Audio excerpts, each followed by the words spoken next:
క్రీస్తునందు ప్రియులైన సహోదరి సహోదరులకు ప్రభువైన యేసుక్రీస్తు వారి దివ్యనామంలో శుభాలు.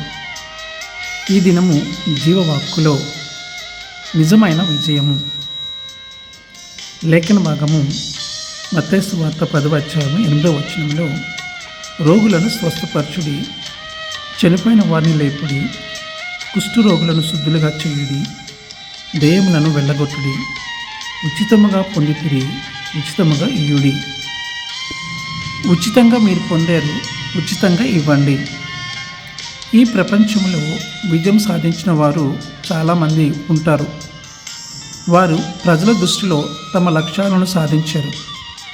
కానీ విజయవంతము కావడం అంటే మీరు మీకోసమే ఏం చేస్తారన్న దాని గురించి మాత్రమే కాదు, ఇతరులకు మీరు ఏమి చేస్తారనే దాని గురించి.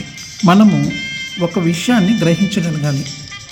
దేవుడు మనల్ని కేవలం సింహాసనంపై కూర్చోబెట్టకుండా, మన విజయాలను ఎవరు చూడనివ్వకుండా మనల్ని ఆశీర్వదించాడు. ఎందుకంటే దేవుడు మనల్ని ఇతరులకు ఆశీర్వాదకరంగా ఉండేలా ఆశీర్వదించాడు. దేవుడు మనల్ని గెలవడానికి సహాయం చేశాడు కాబట్టి మనము మరొకరిని గెలవడానికి సహాయము చేయగలము. మరో మాటలో చెప్పాలంటే, ఇతరులకు సహాయం చేయడము మన దినచర్యలో ఒక అలవాటుగా చేసుకుంటకు దేవుడు మనల్ని ప్రేరేపిస్తుంటాడు. ఏ విధంగా అయితే దేవుడు ఎవరో ఒకరి ద్వారా మనకు సహాయం అందిస్తూ ఉంటాడో, అదేవిధంగా కష్టాల్లో ఉన్న వారికి మన ద్వారా సహాయాన్ని అందిస్తాడు. కష్టాల్లో ఉన్న ఎవరినైనా కనుగొని వారిని కష్టాల నుండి అధిగమించడానికి, వారిని నిలబెట్టడానికి మనము సహాయం చేయుటకు ఆశ కలిగి జీవించాలి. ఈ విధంగా మనము ఉన్నప్పుడు దేవుడు మనకు సంతోషకరమైన కుటుంబాన్ని అనుగ్రహిస్తాడు. ఇదే విజయవంతం కావడం అంటే. ఈరోజే ఇతరులు విజయం సాధించడంలో సహాయపడే మార్గాల కోసం వెతకండి.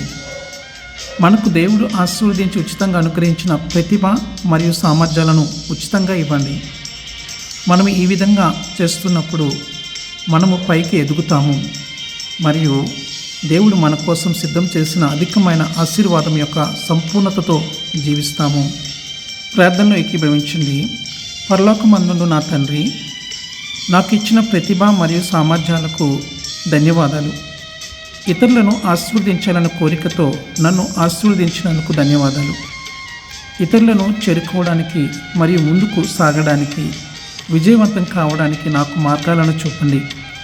తద్వారా మేమందరం కలిసి యేసు నామములో ఉన్నత స్థాయికి ఎదగగలము. ఆమేన్.